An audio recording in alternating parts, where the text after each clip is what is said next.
because sometimes someone will think, well, I've bought a place, it's all mine, and not understanding what it actually means to live in a place where there are homeowners associations.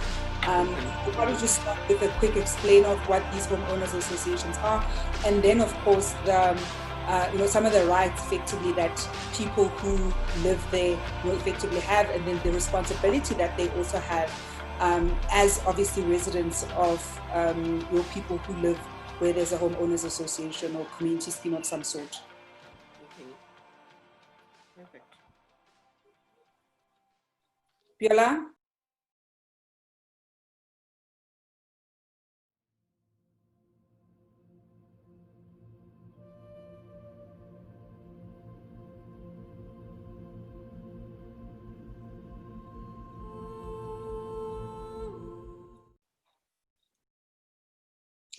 Good evening, Sanbonani Dumelang, and welcome to episode 136 of the Private Property Podcast. I'm your host, Zama.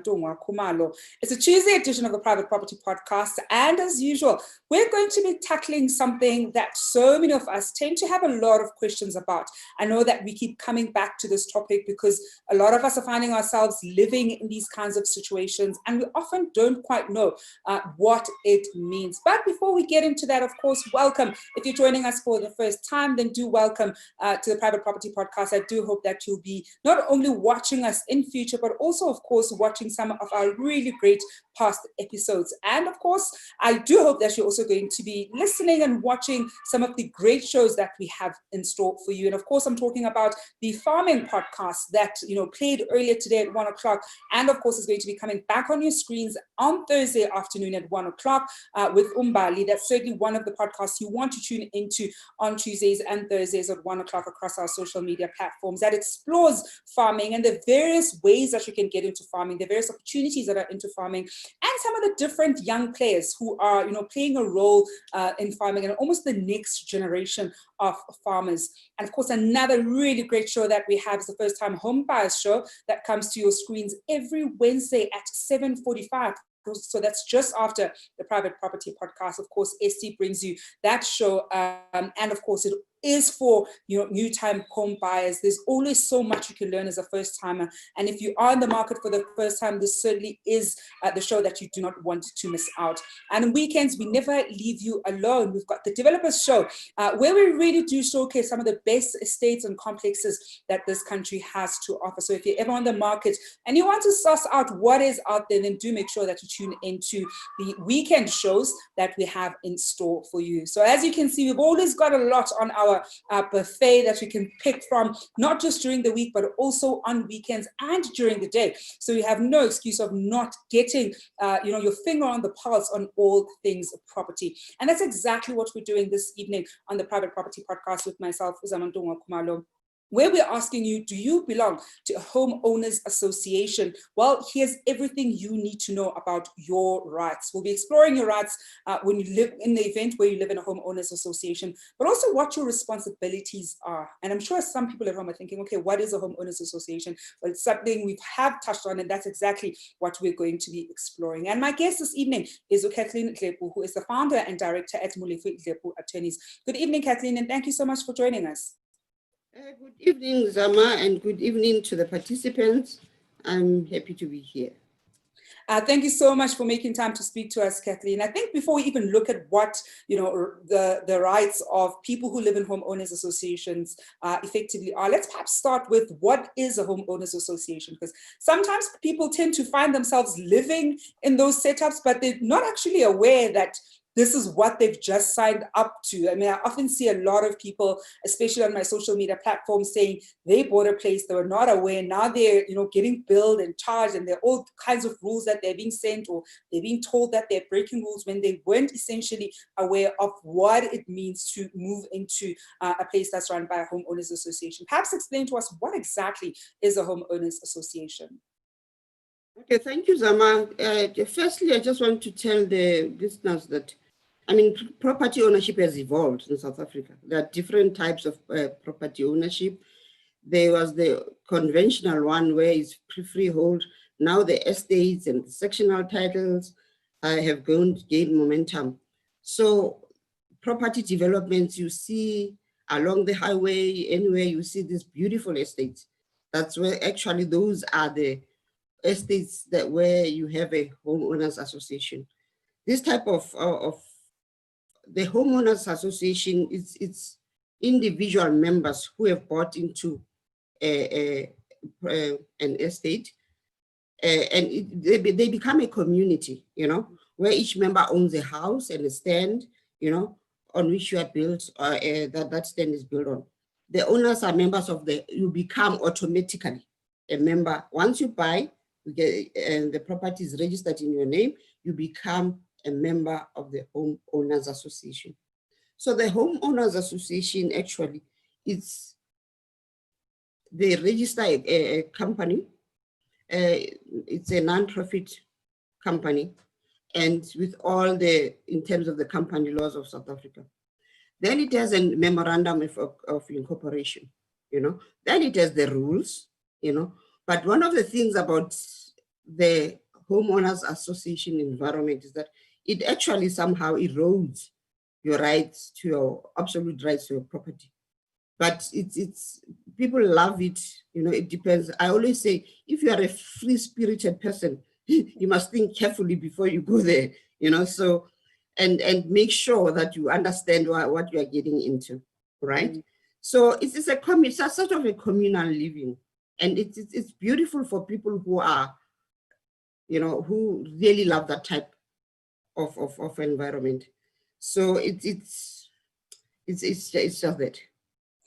And Kathleen, you actually mentioned that in some ways, HOAs erodes an individual's rights. Perhaps explain a little bit about that, because I can already sense people thinking, yeah, I didn't know this and now I can't do this. And even saying that it probably lends itself so beautifully to people perhaps who like, rigidity a little bit. So if you're free-spirited, you like doing what you kind of want to do, perhaps it's not the best fit for you. Perhaps explain a little bit about how it potentially erodes. And I know you're not using that word in its most literal sense, but how in effect it essentially erodes a little bit of your rights, because you really want to get the viewers to get a thorough understanding of what it means to then live in a homeowners association, because I think we do get quite a shock. I mean, I know I moved in our case, it's not a homeowners association, it's a corporate structure. And luckily, I mean, I'd done a little bit of research, so I kind of had a little bit of a sense of how things would go. But then you realize that there's so many rules, some of them you probably don't quite agree with. So how exactly does that effectively work? As I've said, a homeowners association is normally a company. They register a company, it's a non-profit making company in terms of the company laws. And that company, it actually comes with rules and regulations of what members can do. As I say, each member is a member of that company. You are entitled to be voted in, to be a director into that company, but the company makes rules and regulations of how this place is going to be run. So members, their rights is that as a member, you will have voting rights. You are entitled to be elected as a director. You are entitled to be given information, the financial information about the company. You are entitled to vote. You are entitled to be invited to meetings, to check everything, the finances and everything. But you have obligations. As much as you have that, remember you've got your house, and you've got neighbors. At least you've got a garden. It's unlike a sectional title, which is, you share the common property. Here, the company runs the maintenance of the common property. But your property itself, you are responsible for it. You are responsible for the insurance, you are responsible for the cleaning, the gardening, but unfortunately, the company makes rules and regulations and how this environment, people living in this environment, because it's your choice, you choose to be in that secure property and feel that, but unfortunately at the same time, you find people you don't know, unlike a freehold property where you still have freehold property, you still have rights, but obligations, but not as stringent as when you are in a homeowners association environment. Mm. For instance, the company will make rules and regulations to ensure a harmonious, communal living. You are obliged to be, and you are responsible for your own insurance, to your house, maintenance and repair to your own structure. And you are, for the company to run and enhance the estate, you pay levies. Each person, each member has to pay levies, monthly levies, which are set by the company. And the levies is for the upkeep of the roads, the upkeep of the, maybe if there's a golf course of that, and the upkeep of the clubhouse, and make sure that there's a security to pay the, the employees of the security company or whatever they choose. But at the same time, this company still can also appoint a managing agent, although it has directors. They can appoint a managing agent who runs all these things. The managing agent reports to the directors of the company. The directors report to the members. So the levies, you are responsible for the expenditure of, if they want to make a wall around the property, all members chip in. You have to pay. They set an amount that you need to pay.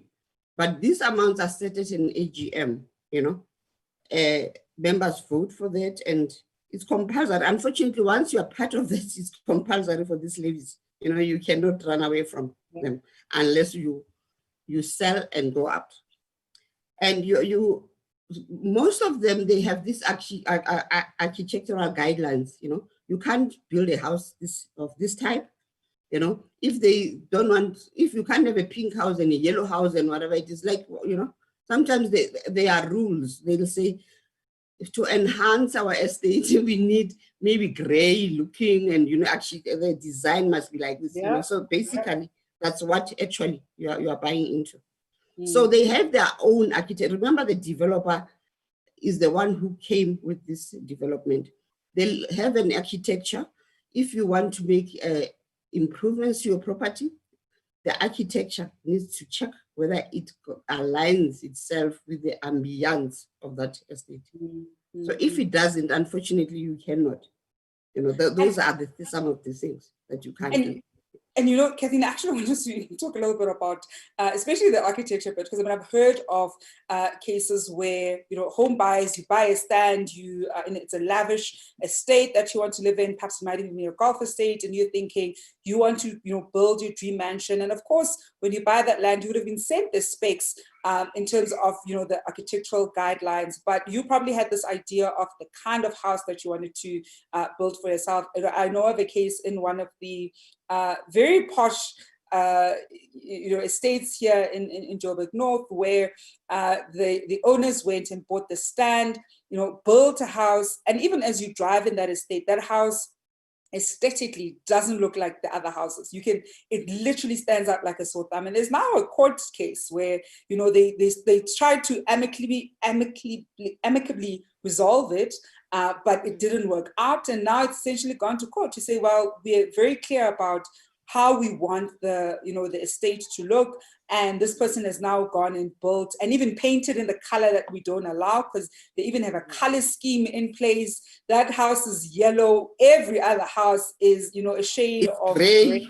Exactly. Yes. Gray or charcoal, and this one is a yellow, and so even the roof, because they'll even say this is the kind of roof you must use. They don't want tiled roofs because there's a particular aesthetic that they're going for the estate.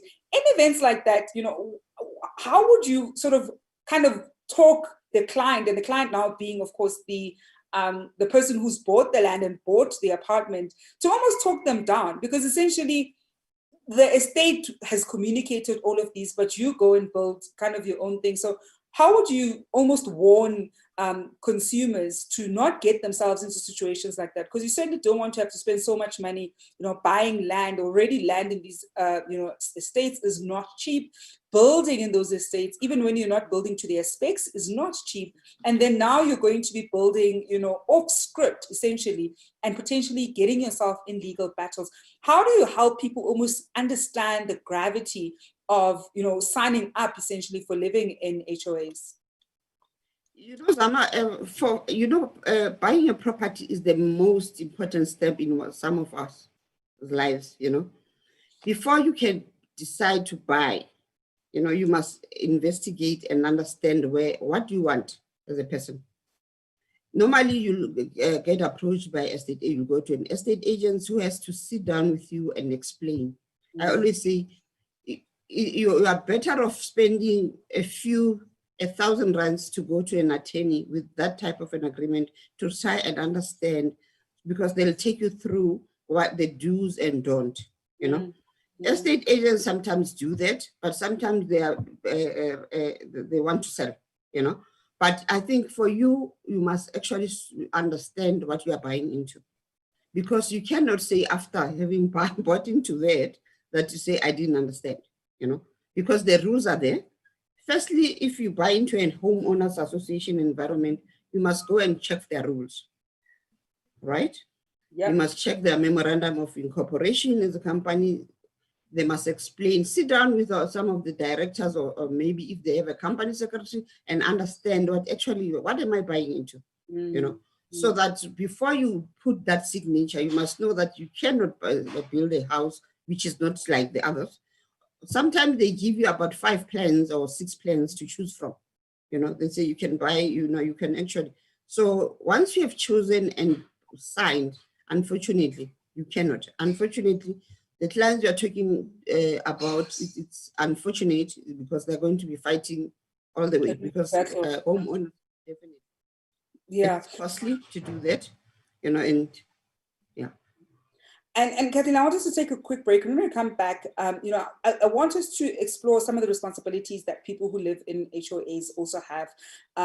Because I think one of the big things, and it's different schools of thought, I've heard people say for them, it's slightly better to live in a homeowners association than to live in a sectional title, because they just find that just lands itself slightly better because you're dealing with your own yard and your own house. You don't have to rely on, the body corporate administering that. So you're only really contributing to the upkeep of the common areas, but your area is yours and you deal with that.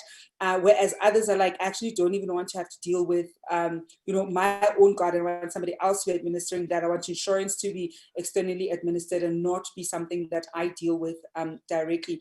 I'd also actually want to find out after the break, Kathleen, about, some of the interesting, we'll say, legal battles that you've seen people get to themselves into, or maybe legal difficulties that people find themselves in when it comes to living in a HOA, and perhaps they find out after the fact that this is something that has happened and they're trying to find ways to potentially remedy it.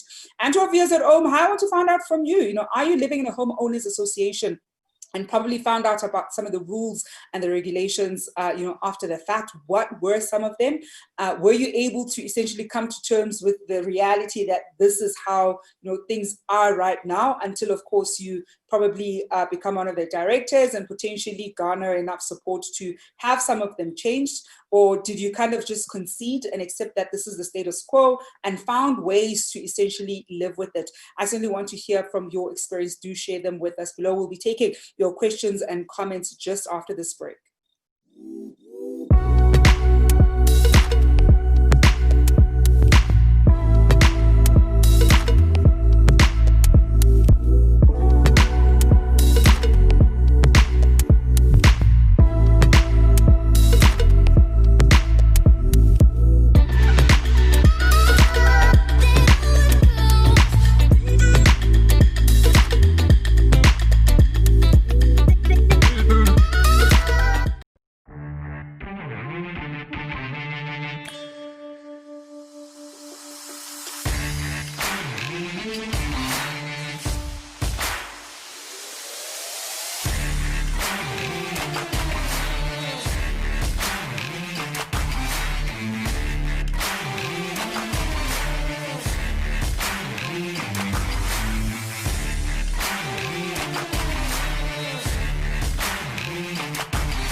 Welcome back to the Private Property Podcast. I'm your host, Zama Khumalo. It's a Tuesday edition of the Private Property Podcast. And this evening, we are, of course, welcoming a lot of our viewers, whether you're watching us on Facebook, YouTube, Instagram, or on Twitter. And of course, welcome to the Top Fan Gang on Facebook, as well as across our other social media platforms. We are looking at, do you belong to a homeowners association? Well, here's everything you need to know about your rights.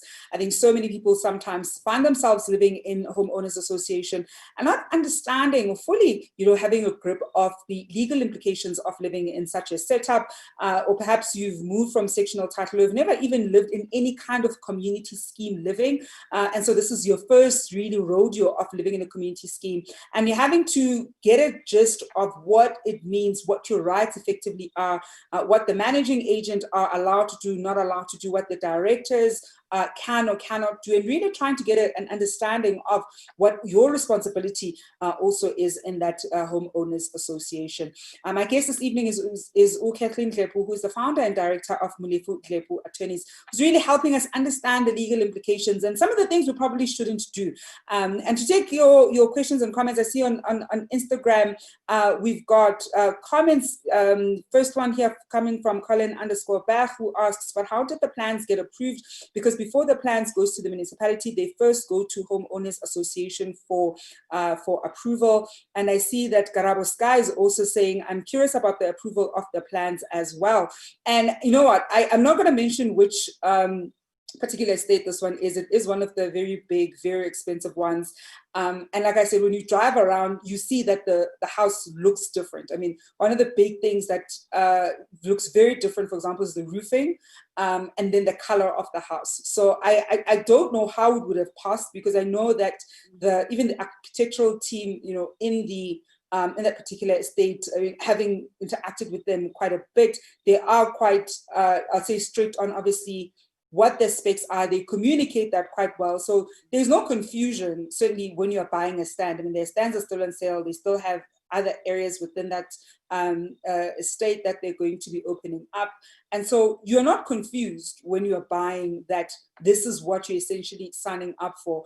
I mean, a friend of mine and I actually joked about it because he had a bit of knowledge, background, context about it, almost saying that it's a millionaire's pissing contest, where you know that you've got the money to fight it, you've already spent millions of rands, and it's almost literally a pissing contest. So I don't know, it's maybe they put in the right plans, and chances are that the structure of the house itself, that's approved. They just probably changed the roof and then of course painted the incorrect color, because structurally it doesn't look different really. It's just the roofing and essentially the color. So the odds are they probably at some point said, you know what, change the roof, make it something different.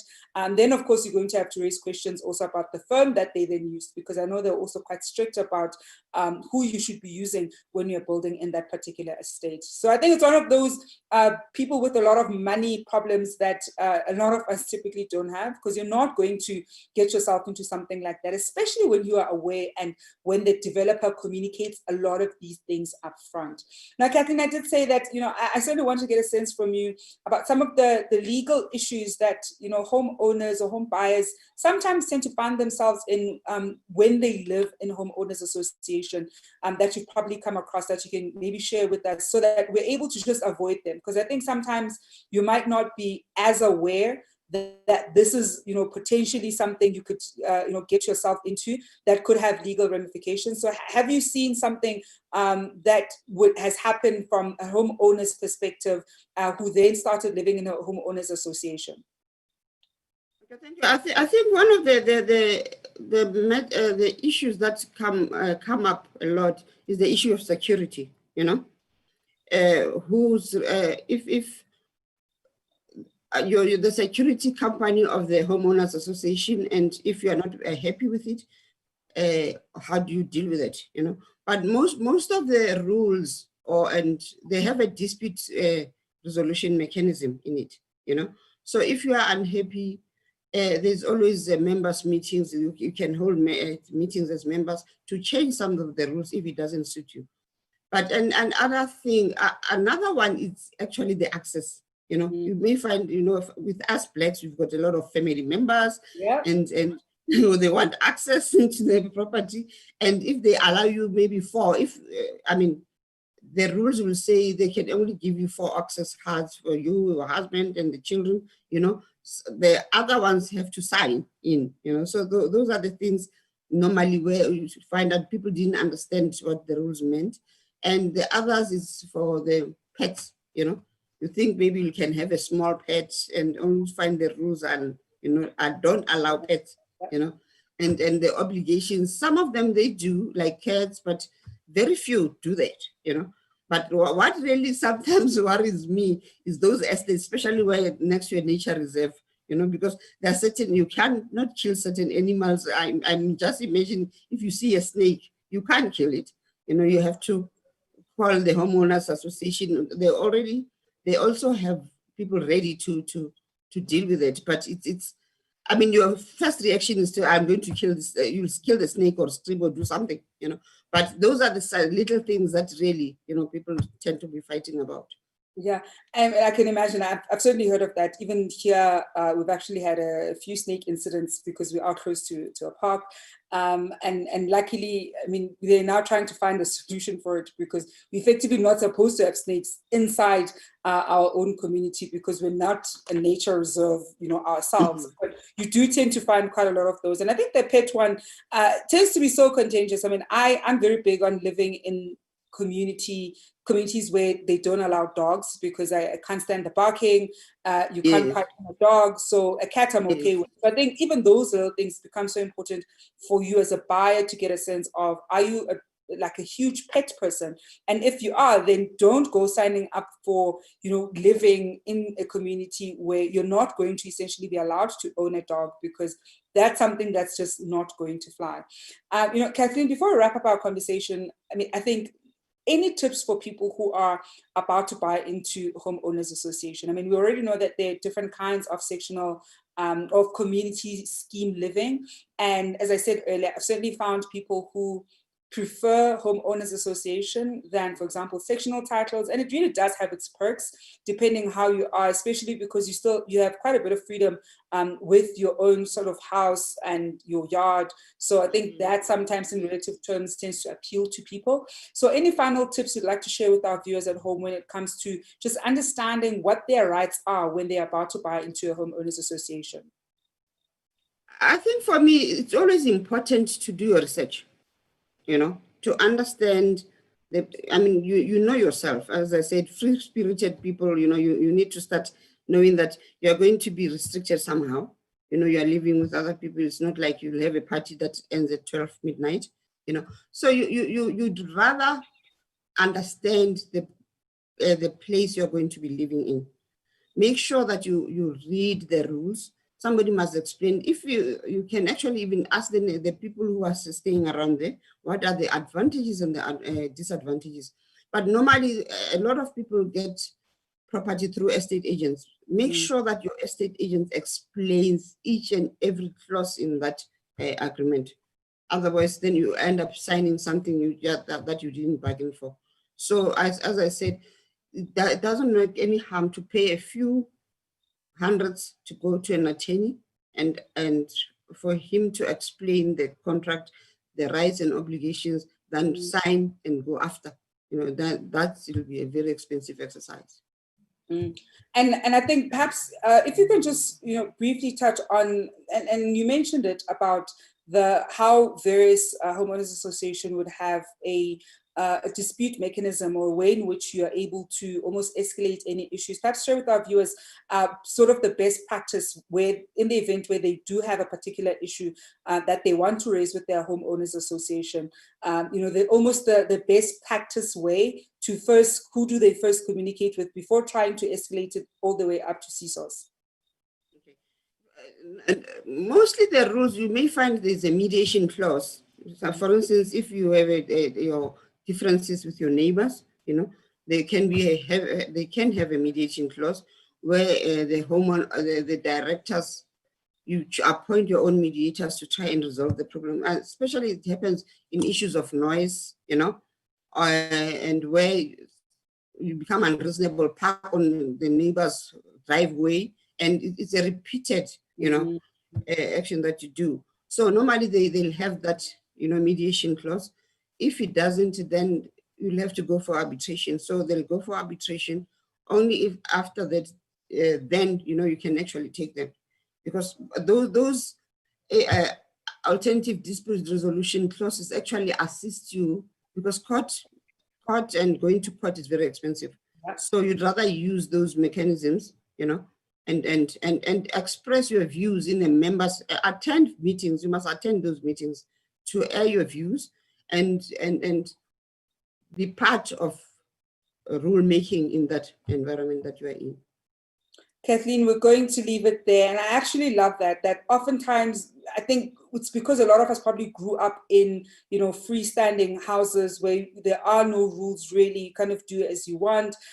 So you're not contributing to something that by the time we're doing, communal living, there's so many new aspects to it that isn't just about sharing a space with people, but it's also about understanding that there are rules, there are responsibilities, and mediating in the event where, there's conflict, that there's so many things that sometimes you end up not, attending meetings, as you're saying. I think that is one of the crucial things, that do attend the meetings, do be involved, because ultimately it's the community that you're living in. You're helping shape how it's going to be, whether it's, the security that's going to be there, some of the amenities that are going to be added, because you find over the years, you're upgrading the homeowners association, certainly the common areas. So the moment you're getting yourself into some of the decision-making, we'll say roles within the scheme, it certainly does make, or rather within the association, it really does make quite a big difference. Kathleen, we're going to leave it there this evening. Thank you so much for joining us.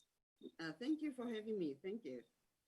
And that is Kathleen Dlepu, who's the founder and director of Molefe Dlepu Attorneys. And of course, if you do end up having some of those legal disputes, we have, put their contact details down here below. Of course, you want to avoid it having to go that far. I think one of the big things is, as Kathleen has shared with us, is you want to bring in a mediator and see what the mediation clauses in your particular homeowners association essentially is, then try that route first. I think legal action is so costly. And sometimes it's really just about when neighbors, and I mean, I've picked it up, we don't do it as much now.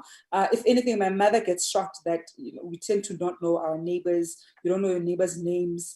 Luckily we greet, but just the small concept of know who your neighbors are. And if possible, maybe be able to go ask them for sugar when you run out of sugar at an ungodly hour.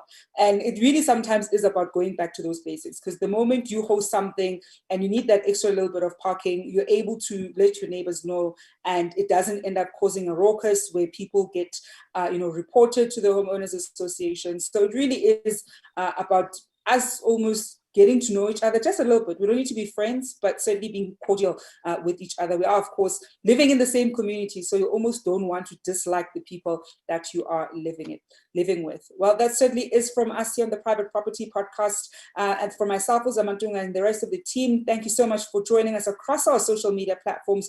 We're back again, of course, tomorrow with the Wednesday edition of the show, where we're going to be having the ABSA Home Loan team, as usual, as we do every single Wednesday. So do get your questions and comments ready, especially because we always have the right experts who's able to answer our financial questions. And having that financial mind, and certainly somebody from a financial institution, always comes in steady, especially right now, as we want to find out more about how the banks are viewing our applications, how the banks are assessing us in the event where you want to get a second or a third bond, and really getting a better understanding of how those things work. Well, it's a wrap from us here on the Private Property Podcast. Thank you so much for tuning in. We're back again tomorrow. And as usual, hoping you're staying home and staying safe.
Hi, I'm Kathleen and I'm part of the SA Women's Hockey team.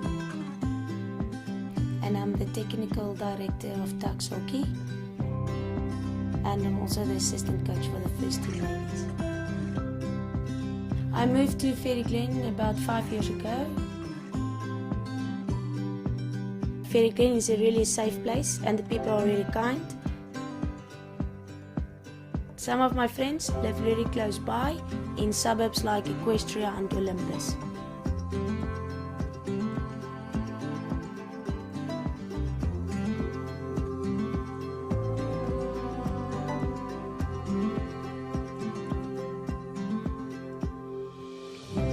In the morning I will wake up, make myself a cup of coffee, go for a jog in the Ferry Glen Nature Reserve, or even just in the neighborhood. It's safe, quiet, and the environment is really nice. I love Ferry Glen because I'm near the city, but I'm not in the city.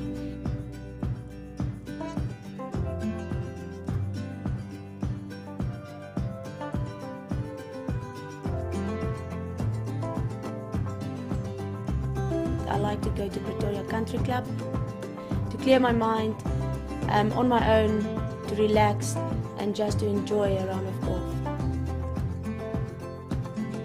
In Pretoria East we really have nice places to visit like Menlyn Mall and Brooklyn Mall that is really close by.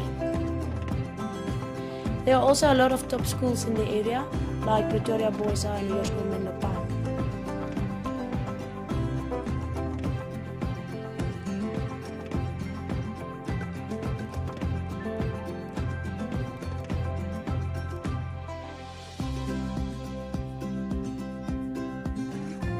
One of the most beautiful places to see the whole of Pretoria is the Fort Kapperkop viewpoint. And that's my neighborhood.